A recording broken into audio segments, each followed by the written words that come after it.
要實踐 Digital Nomad， 想去你居住嘅國家，係咪一定要申請 Digital Nomad 簽證？可以選擇去邊，要考慮啲乜嘢，同主要事項喺呢個 video， 我哋會話你知。喂，你喺邊啊？人在冰室。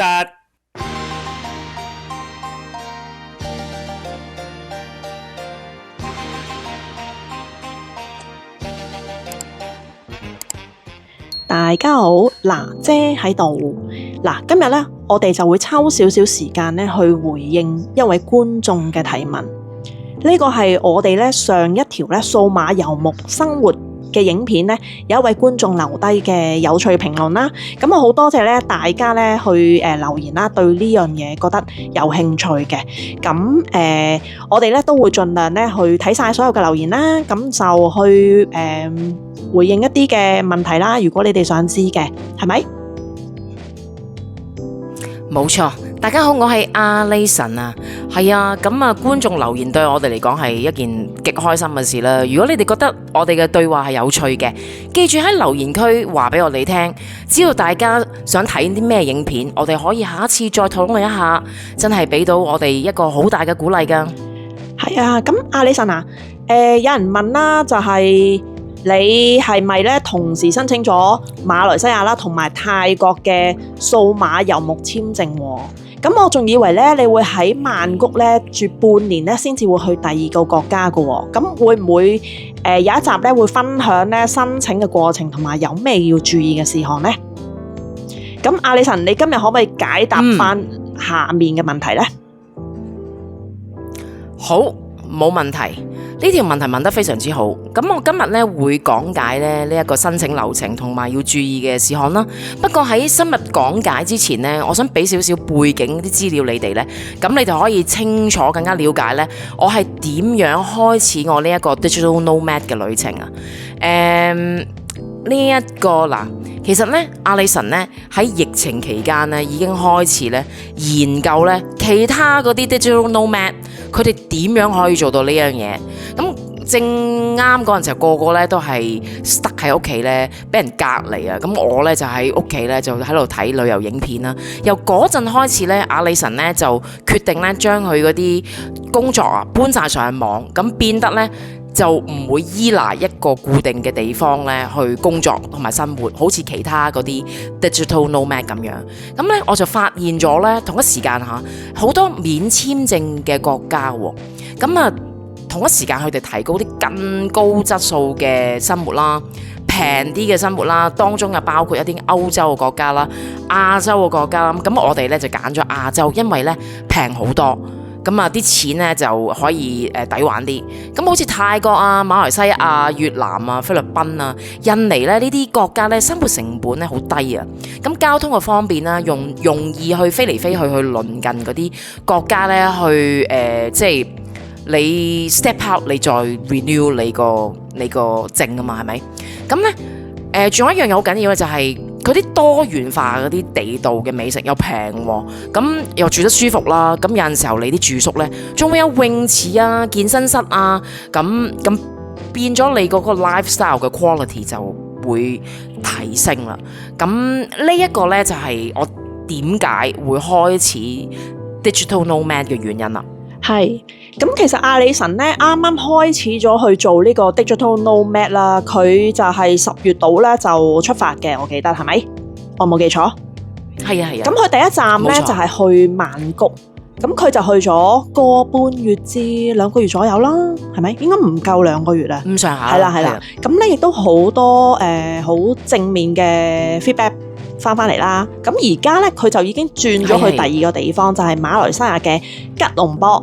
嗱，你講咗咁多好嘢啊，咁唔好嘅咁都可能會有嘅喎。咁你不如講少少，等我哋嘅觀眾可以知道，即係有好處，亦都有唔好處，要注意啲乜嘢啊？好唔好啊？冇錯啦，咁啊 pros and con 咧一定要講下嘅，冇理由就得 pros 冇 con 嘅。咁係啦，咁啊優點缺點都要講清楚。咁我啱啱講咗好多優點，咁冇理由冇缺點嘅。咁以下一啲咧就係我會比較關注嘅地點啦。第一，當我揀地方嘅時候，我一定會諗下安全。我揀泰國做第一站呢，咁曼谷其實好安全嘅。我夜晚行街呢，完全唔覺得危險。咁我亦都唔會覺得呢，成日有人想昆你，啲人又好有禮貌。咁最有一樣嘢呢，我要提一提啫，因為我有個舊同學呢，就住喺曼谷嘅。咁有個 friend 呢，地道人呢，指點下呢，爭好遠嘅。咁呢，其實呢一次呢，唔係我第一次去曼谷，但係我第一次去曼谷住嗰種嗰個住嘅方式係唔同你去旅遊嘅。咁當你係想住嘅時候咧，你會去融入人哋嘅地方啦，想學佢哋嘅 language 啦，尊重佢哋嘅文化啦，同埋了解更多佢哋當地嘅歷史啊。咁第二個 point 咧，我會注意嘅咧就係呢一個嘅 language 嘅 barrier 啦。咁你去到一笪地方，人生路不熟，佢個 language 你又唔識講，其實都幾頭痕嘅。係。咁去到吉隆坡呢個地方呢，雖然佢有講國語啊、廣東話啊、普通話、英文啊、馬拉文啊、印度啊、阿拉伯文啊，但唔代表呢你係可以溝通到嘅。當然我得啦。咁同埋呢一笪地方呢，啲人呢都分黨派嘅，咁有好有唔好啦。咁有啲人中意啦，有啲人唔中意啦。咁啊睇人嘅。咁仲有一個呢，就係適應期啦，你要預返一個適應期俾自己，因為你唔會一去到就會適應嘅。咁如果你唔適應，好正常嘅。咁呢個社交嘅規則啦、工作文化啦、風土人情啦，你要啲時間去適應。咁你就唔好氣餒。如果遇到啲乜嘢事情，咁第四啦，我就會考慮呢笪地方嘅逗留嘅限期。究竟我可以合法地留喺呢個國家免簽證，可以留幾耐呢？係咁樣啦，冇錯。咁阿里神咧就講咗，如果你而家聽緊我哋嘅觀眾正在咧係考慮緊咧實踐呢個數碼遊牧或者係旅居嘅時候咧，咁優點同缺點咧有咩要注意？同埋你究竟係申請咗咩嘅 visa 咧？我哋有個觀眾對 Airman Blue 咧都好想知㗎噃。OK， 咁我自己咧選擇個地方咧。我一定要住勻咗，我決定要住勻晒呢啲地方咧，我先至會去諗 visa 呢樣嘢，係唔使急嘅。咁咧，你去辦簽呢啲咧，通常你都要去揾律師幫手嘅。咁因為咧，佢有啲咩問題，你會一定有律師先去答到你嘅。你去到官方都未必答到你嘅，咁你就自己要好小心去諗啦。咁簽證咧仲要涉及費用嘅，有啲好貴下噶。咁同埋通常你咧只可以留低咧6個月左右。有啲亞洲嘅國家咧對呢一個數碼遊牧 digital nomad 咧嘅稅務咧嘅政策咧就唔清唔楚嘅，你就唔知究竟係點樣嘅。咁有可能咧你會喺呢個法律上或者財務上咧嘢有啲嘢上身你都唔知。咁以下咧，我哋有啲例子咧可以講下嘅。咁好似印尼咁樣啦，非常之popular 嘅巴厘島咧。咁其實就係呢一個嘅申請呢個 B211A 嘅 visa 咧，你就可以住up to 6 months 啦。咁好多 digital nomad 都係巴厘島嘅，所有紐西蘭嗰啲Kiwis 咧都好中意巴厘島，去旅行都係去巴厘島嘅。咁呢一個咧都會係我嘅目的地其中一個咯。咁第二個就係日本啦。咁 digital nomad visa 咧，佢有個限定嘅，佢就要你 prove 咧，你每年嘅收入咧要達呢個嘅$68,000啦。咁最多6個月啦，同埋 non-renewable 六個月之後你係唔可以 renew 嘅。咁樣啦。咁去到馬來西亞咧，咁呢個有一個1年嘅 renewable 嘅digital nomad 嘅 visa 嘅。咁你要 prove 你咧係要at least 有$24,000一年啦。咁個 process 咧去 apply 你都要差唔多半年嘅時間，你自己要印翻啦。咁去到呢一個南韓啦，南韓都有嘅。呢一個1年 renewable 嘅，咁你亦都要 prove 你有$65,000一年啦。咁就你要有呢一個 remote work experience 嘅，你要 prove 嘅。咁如果唔係都好難申請到嘅。咁嗱，去到泰國咧，泰國就冇呢一個 Digital Nomad Visa， 不過佢有一個叫做 Destination Thailand Visa DTV 咯，好 popular 下嘅。不過係好新。咁呢一個咧，你每次入境咧唔可以多過180日啦。咁你可以延長嘅，你可以 extend， 咁就去到360日嘅。咁就呢一個 Visa 有咩好咧？有效期係5年啦。咁你可以多次出入境啦 ，unlimited 啦。咁啊20歲以上人士可以申請啦。咁你要呢一個嘅收入要求咧，就要申請人咧要證明咧有呢個穩定嘅財務狀況啊。咁咧就要去3個月嘅過去嘅銀行嘅 bank statement 咧個結餘咧要有呢一個50萬銖㗎。就業限制咧就係個簽證咧一定係要係外國嘅僱主咧進行呢一個遙距嘅工作。如果你要係同泰國公司打工嘅話咧，你要另外咧申請多一個工作證嘅。咁就呢一啲咧就係比較 popular 啲嘅簽證咯。係。